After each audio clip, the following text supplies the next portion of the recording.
today I'm joined by dancer, singer, actress, performer, basically all-rounder, Cherelle Jay. How are you doing? Thanks for the intro. No I'm good. problem. Good. So how are you finding lockdown at the moment? I really don't want to say this because I feel like I'll get hated, but I'm good. Me and my best friend said yesterday, like, I'm not mad at Boris for once, like, Yeah. because for the first time, I think I've just accepted it rather than just like be resistant to all of this and be mad and angry. We can't do anything about it. So it's either being frustrated and let it control you, or just like see the beauty in the time that we're given and just think, well, what can I do? So I've just completely allowed myself to just let go and just like immerse myself in like everything that I wanted to do that I possibly didn't have time to do before. So I'm enjoying it, but I know that not everyone is. So again, it's a sensitive subject because I know that it's definitely affecting everyone's mental health, and it is mine. I'm not saying that every day is a breeze and I'm not missing certain things. I miss having a structure and a job, and I miss seeing people. But Yeah. I think you just have to take the most out of any situation. It's the same with life. If you kind of surrender to it, at least you can move on from it rather than like constantly be held back by something. So yeah, I'm enjoying it. Good. I guess it's kind of given all of us like a little bit of a time to just like take a step back. I mean, like stuff like I feel like meditation and like yoga, going on runs, going on walks, like people have started to appreciate it so much more now.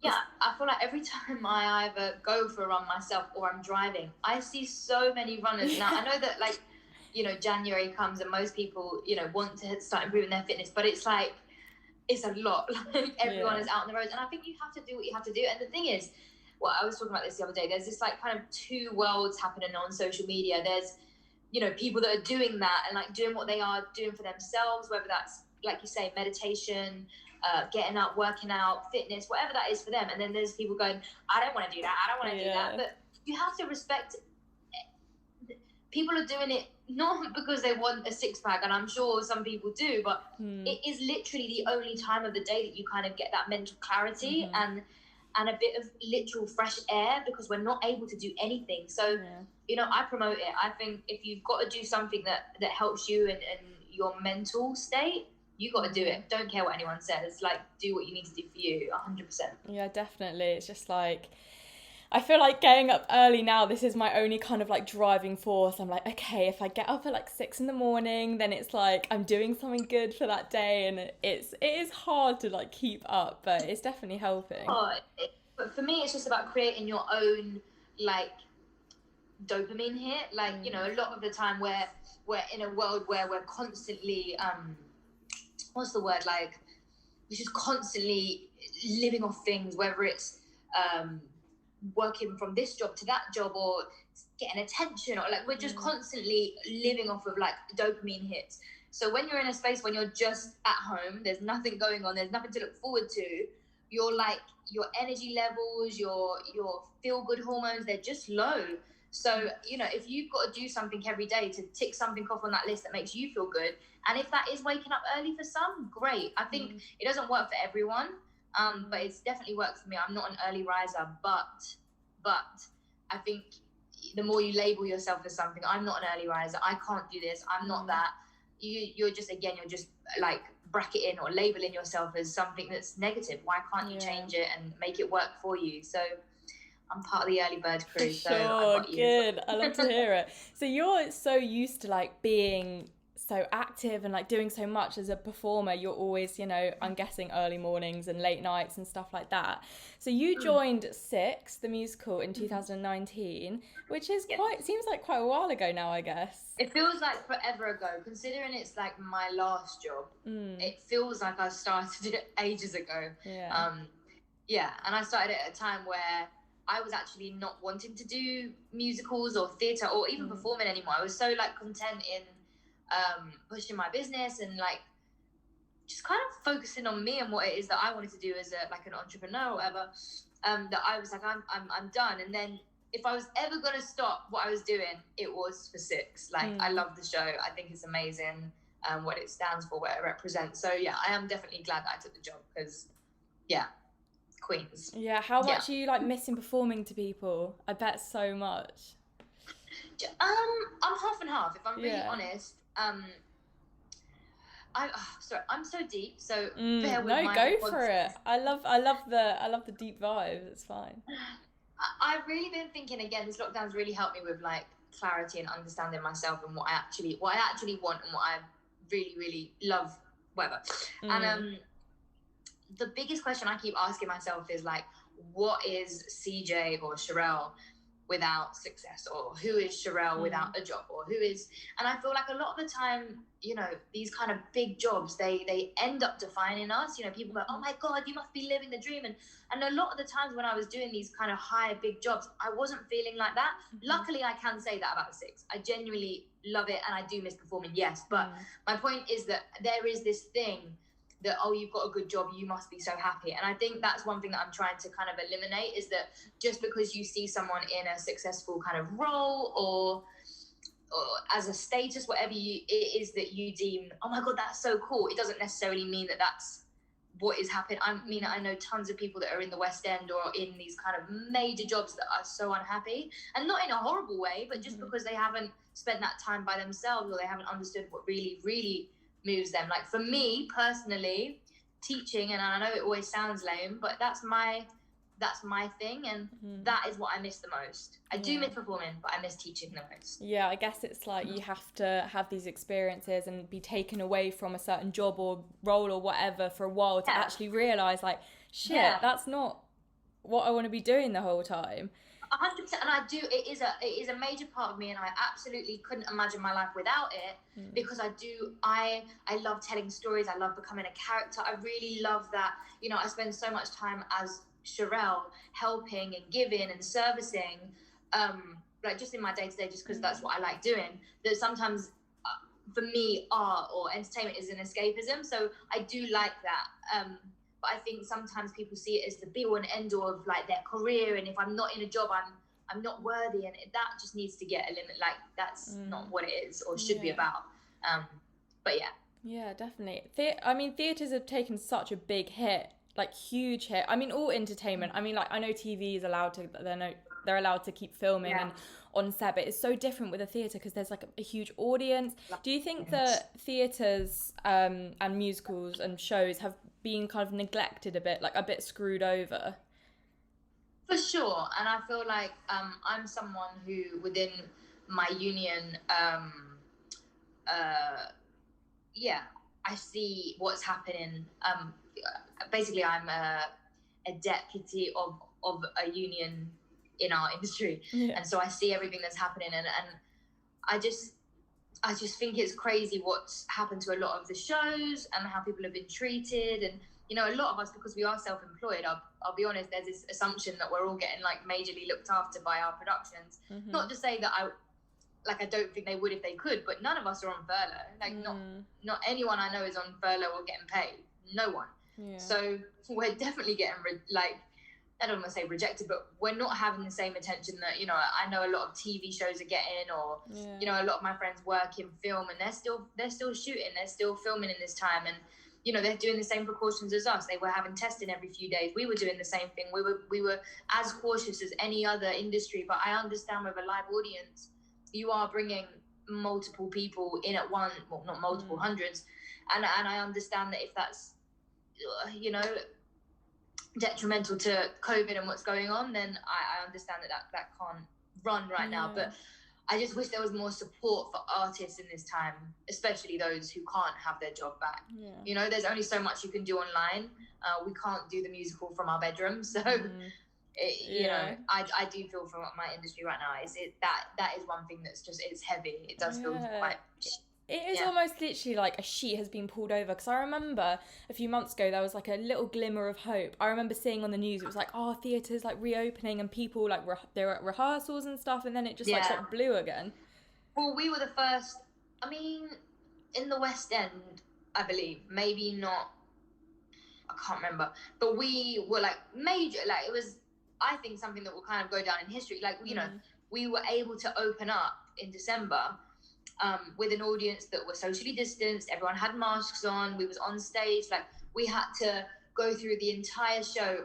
Is there moments where we're singing towards each other and, you know, the air is coming too close, and how do we sing and how much distance do we step apart? Like, we had to go through the whole show and change it to make it socially distanced / acceptable for COVID measures and stuff. So like, we did all we could, and we opened for 1 week. No, I think it was a week and 2 days or something like that. And I managed to go on stage twice in that time. So that was great. But I mean, 8 months being out of a job and then having hope for a couple of weeks and then it getting taken away again. And this time around it being that much harder because there is no end now. We're like, well, when are we going to go back? That's the thing. I was going to ask you, like, when do you actually think it's going to come back? Like, I have no clue, but surely you've got like a little bit more of a better idea than... This isn't based on like anything that I know, by the way. Like, so don't be like, oh my God, CJ said that it's coming back. And I don't personally think it's coming back anytime soon. I mean, obviously there's been rumours that hospitality won't be back until summer. I think at least summer. You know, if this lockdown is going on to the end of Feb, but then furlough scheme is until the end of April. I'm like, well, when is theatre, live concerts, music, like, that's gonna be the last thing. It's the same with clubs. Clubs didn't manage to reopen. My industry is fucked. Like, everyone that I know. It's such a good word, isn't it, for it? Oh, it's just, shit. It but just is. I really don't see it happening until at least summer. And that feels really crappy to say. But there are people in our industry working their absolute tits off, to make it try and happen at least. I mean, and I can say that about our production. Wow, Kenny Wax in the office for 6. They done everything that they could to get us back on stage, and I'm so happy to be a part of a team that did all they could to try and get us back. And I just hope that we can do it again soon. I just don't know when. Yeah. Oh, let's pray. Honestly, I miss entertainment more than anything. Like, I found myself on YouTube just like watching stuff that I would never be watching before, like Glastonbury and like stuff that it's really sad little videos and like concerts. And the worst thing is like, I guess you do take it for granted, because most years I'm like, I'm kind of over festivals and, you know, I'll do this another time. And now I'm like, oh my God, I'll never take that for granted. Like, I love music, I love concerts, and I think obviously, again, the nature of my work, my evenings were always taken, so I never got to do those things for the last few years.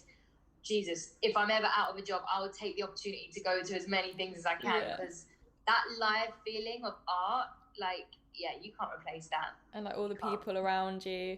But it kind of makes you realise now, you're like, everyone was really close. Like, how? And you watch back videos and like in films and you're like, you guys aren't wearing masks. Like, what's going on? It's so funny you say that. Like, I've been watching films lately and I'm like, what was life like when we didn't have to?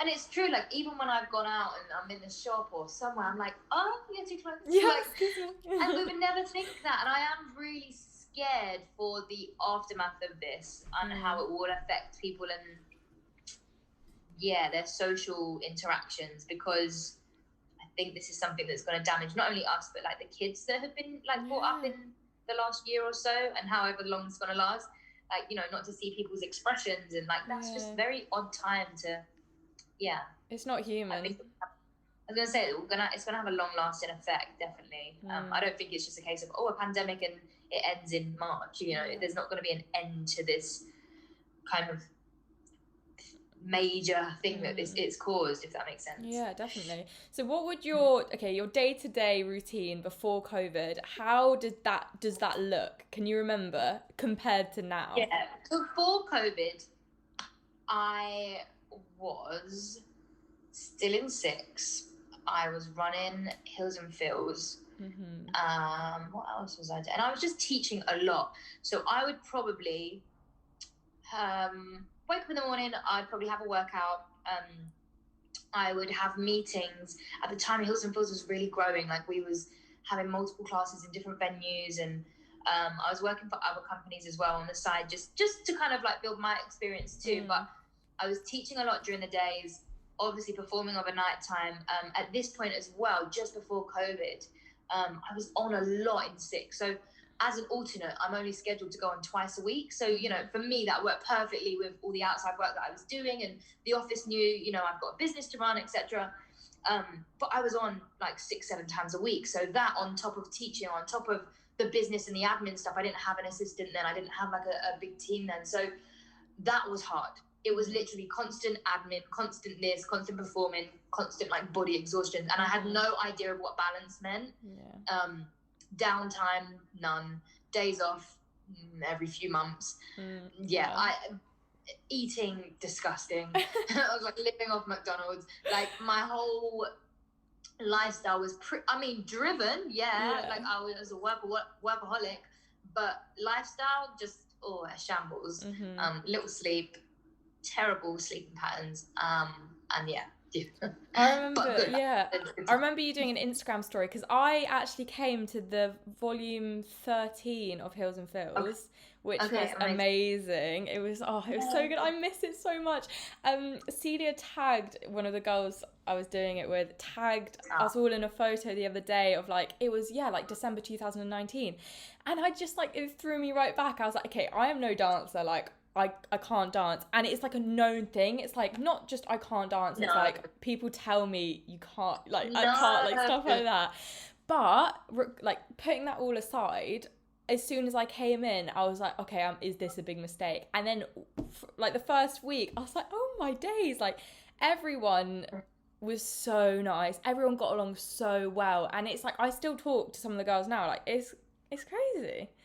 Yeah, it does. And I think, that's probably one of my biggest like pet peeves when people say I can't dance. I'm like, you might struggle right now, but you can. Yeah. And I think like my best friend said it to me yesterday. She was like, I think like you're such an amazing teacher and you have so much patience. And I was like, I think there's this idea that because I teach beginners, I have to have patience, and not everyone does. It's really hard. It can be hard because you are going back to basics. You're teaching people about coordination. It's not just about dance. Yeah. It's really about like, okay, you use this and you use this muscle and this is how.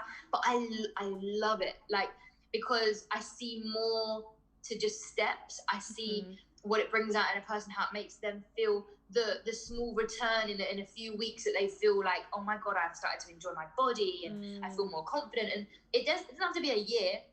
As you say, it could be a course. It could be one 1 month of you going, oh my gosh, I actually feel more committed to myself and my body. And for me, that's like, I could, when I was doing the show, I could be doing 7, 8, 9 shows a week and I could still wake up and go to teach. I think in my job before 6, I was in a show, everybody's talking about Jamie. That's when I started Hills and Fills.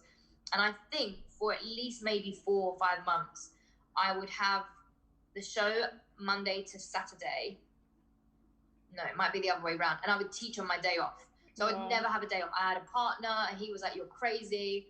So like just my family, I didn't see them, even though I lived at home. So it just was a case of like commitment. And I know, sorry, I'm like going off on tangents, but so many people ask me about like business and stuff. And I'm like, you have to be committed. I know that there's this idea of like life and balance and work-life balance. But that doesn't happen if you want to be an entrepreneur. If you want to start a business, it doesn't happen like that. Like you do kind of have to take the rough with the smooth and go, okay, I have to work this extra, more so than anyone else around me. And I think that's kind of paid off now, but I definitely understand that balance is necessary. I guess you could almost say like it is part of the balance, is that like, as you said, the like hard commitment driving force, like that is one part of it. Like a big part of it is that, and then you also have to really, I think lockdown and COVID in general and the whole being inside and having to stay at home has made people realize how important like actually having a bit of downtime and like looking after your mental health and stuff. 100%. I think it ultimately depends on what stage in your life you're at. If you're someone that's kind of coasted and you've got to lock down and you're like, you know what, I really, really, really want to start a business. I want to, now you're laughing, you've got this extra time, you can commit yourself. I think go for it. If you're in this time and you're thinking, I really want to do something, do it. Because what's the worst that can happen? You start a project and it might fail, but you realize all the mistakes you had and you can learn from it.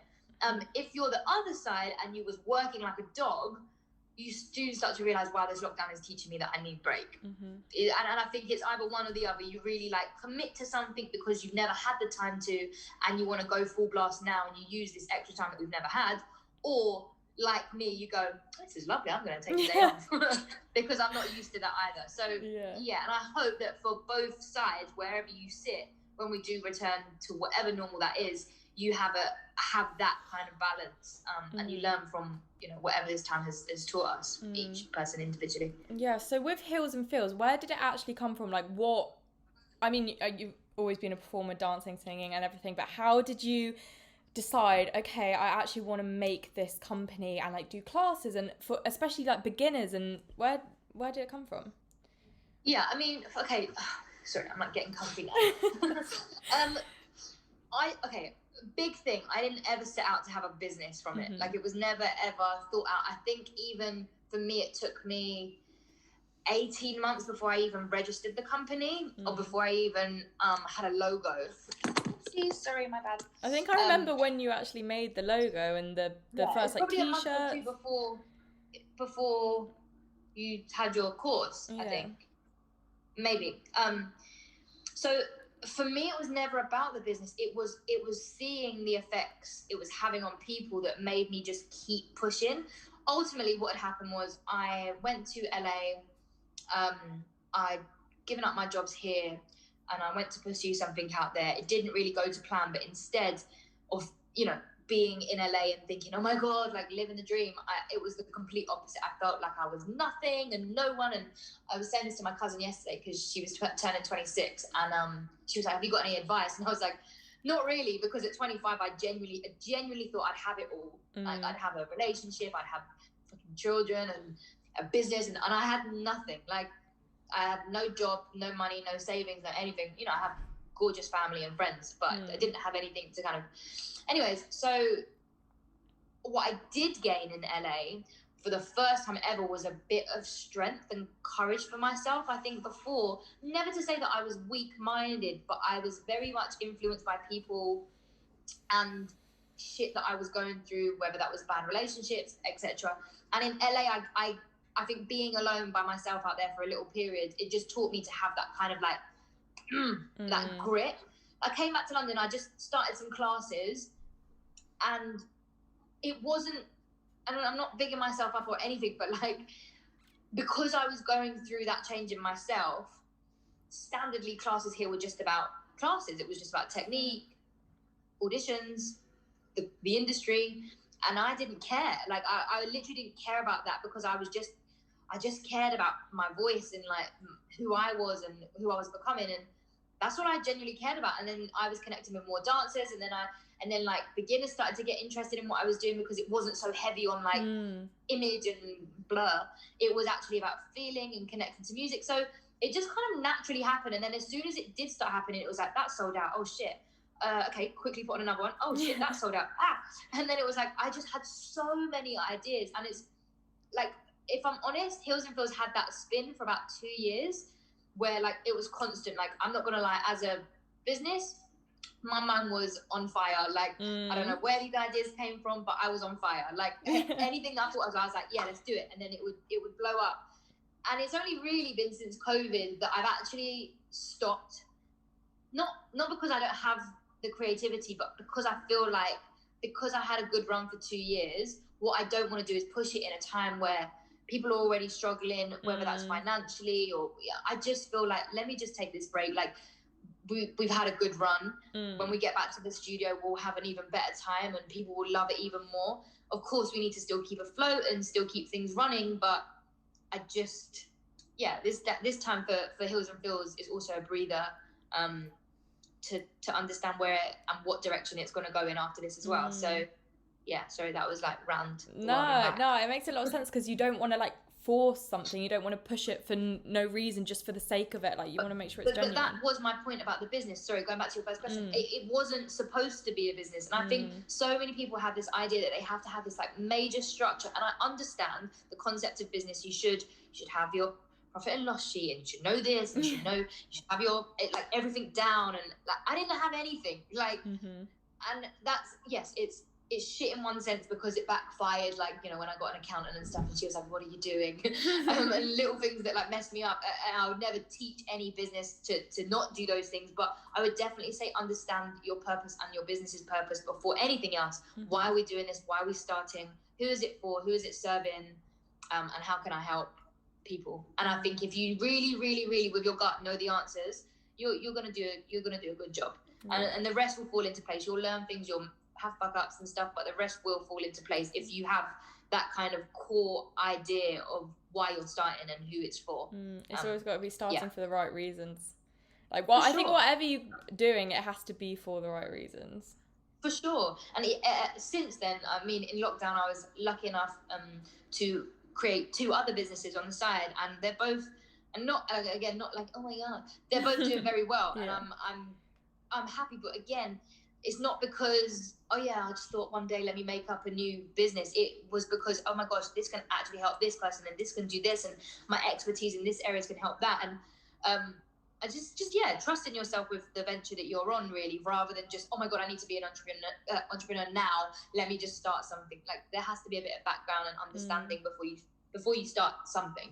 I feel like this might be me being really ignorant, and maybe I don't know a lot about like the dance world, the industry, but definitely from my point of view, before I did the classes, I thought there was this huge kind of, it's not stigma, not the right word, but kind of like, I had this impression that the dance industry was like terrifying. Everyone was really judgmental. Everyone was like, it's very, I mean, would you say that's true? Yes, because that's the reason why I started Hills and Fields. But no, because, and this is what I say to everyone in Hills and Fields, no, because I do believe it takes us to be responsible for the energy we put out in any room. Now, I say this because I genuinely felt like this in the industry. I felt like it was bitchy. I felt like it was disgusting. I felt like no one supported each other. Hence why I started the volumes, because it was more about having that intimate space and feeling comfortable. But I do believe that because I felt like that, I then put up that persona when I walked into a room. I would probably be as awkward or as energy off person as the next, because we all would come into a class and be like, well, fuck, no one's here to be supportive, let's just fine. Just dance. So I think my point now is be responsible for you. Like, if you don't want to go to a class that makes you feel uncomfortable, don't go. Equally, if you go to a class and the energy's off, be the change in the room. I know that sounds so cheesy, but for me now, I see all classes talk about empowerment and positivity and that, and I'm like, that's only really going to happen if your students feel like that. And if you don't, if your students don't, then that's just a very loose way of just saying, come to my class because I need your money. Like, like, I think really, if you're empowering, your students will come into the room and feel like that and leave feeling like that. But otherwise, whether it's a job or the dance industry, I do think we should own a bit more of that for ourselves and walk in and be like, this energy feels off. I'm going to try and uplift it. I'm going to say hello to someone. I'm going to smile at someone. Yeah. If they don't give you that in return, fuck them. Yeah, it's like, so easy to smile at someone, isn't it? Or like, you know, make yourself seem approachable. It just shouldn't be that hard, and I think our industry has had that. Of course, it stems from bitchiness, it stems from competition, it stems from, I get that was our background, but it doesn't need to be like that now. There's far too many people that's able to win, and too much choice in regards to, maybe not now in COVID, but like so many jobs and stuff. It just doesn't need to be like that. There's social media, people get booked from Instagram. So I just think the world is everyone's oysters if they're open to it, and if they're, yeah. It's a very good bit of advice there. Very, very wisdomic. Is that a word? Wisdomic. Lots of wisdom. What would you, I like it. Just a quick one about, okay, say I was somebody who was like, okay, I really want to come to a Hills and Fields class, but, you know, and it kind of is me, but it's like, oh, I can't dance. What would you say to them? Like, what's the one thing you'd say? There's so many things, but one little piece. Like, do you want to feel good? Yeah. Like, why are you coming? Like, if you're coming to try and get a routine and everything down in one class, not to burst your bubble, it's not going to happen. You know, I always say this, if I started tennis tomorrow, I'd be shit. If I really loved tennis and I really loved what I think it might make me feel, I'd stick it out because I know that the feeling there is going to be great. So my thing is, just come to class, trust yourself. The environment's fucking great anyway. You're going to learn so much about yourself, your body, your mind, like how you feel about social interactions and how you, like, for me, it's just about trust in yourself. Come, you're going to learn the steps anyway. That's natural. But just give yourself time. Be patient with it. It doesn't happen overnight. That's a bit of encouragement I would give, because I do think that people come, they want to look like, you know, Aaliyah Jarnell in day one. And I'm like, guys, Like it took a lot of us Doesn't 15 happen like years to study a lot of what we've done, you know. So just be patient. In a nice way. Yeah. And I end every episode by asking my guest what piece of advice they would give to people. I mean, they might already be in the performing industry. They might be wanting to like come into it, or just like what piece of advice would you give for the industry that you're in? The thing that's coming to me now is like know yourself, because it's so easy to get sucked into trends and to also like the bad stuff in the industry. I mean, luckily I've never gone through that, but you know, like the real like the nasty side of the industry. Know yourself, know your boundaries, like know what you want to go into and have love for it. Like otherwise, like you're just doing it for clout, or you're just doing it to follow. And like if there's something about, I don't know, whatever it is that you want to get into, whether that's acting, film, TV, stage, do it because you love it, and then figure out who the fuck you are whilst you're on the journey, because it's going to help so much more than you can be 40 and just still feel like, why am I doing this? You know, and then you're mad at the industry. It's not the industry, it's your love for it. And that does wear thin at times, because the industry is not easy and it doesn't pay like, I don't know, tech. So love it and know who you are. And if you don't know, continue to grow and learn. Very important. That's very important. And I've got one more question. Do your fish in the background have names? No. Do they not? I'm not an animal person. Oh. But my dad is obsessed with fish tanks. We've got like 1, 2, 3, 4, 4 or 5 fish tanks, and he's obsessed. Like he's like, I'm going to the fish shop today. I'm like, again. Cool, nice. I we had 2 dogs. I love my doggies, but we don't have them anymore. But fish is not for me. So they're nameless fish, but they are nice. It's a nice tank. It's like a window. Enough of that. That is a tangent. You were saying about going off on tangents. That is a tangent. Anyway, thank you so much for speaking to me today. It's been so lovely, and it's been very inspirational. I'm feeling very enlightened, uplifted. Thank you so much. Thank you for having me. No problem. It's good to share this time. Definitely. Yeah.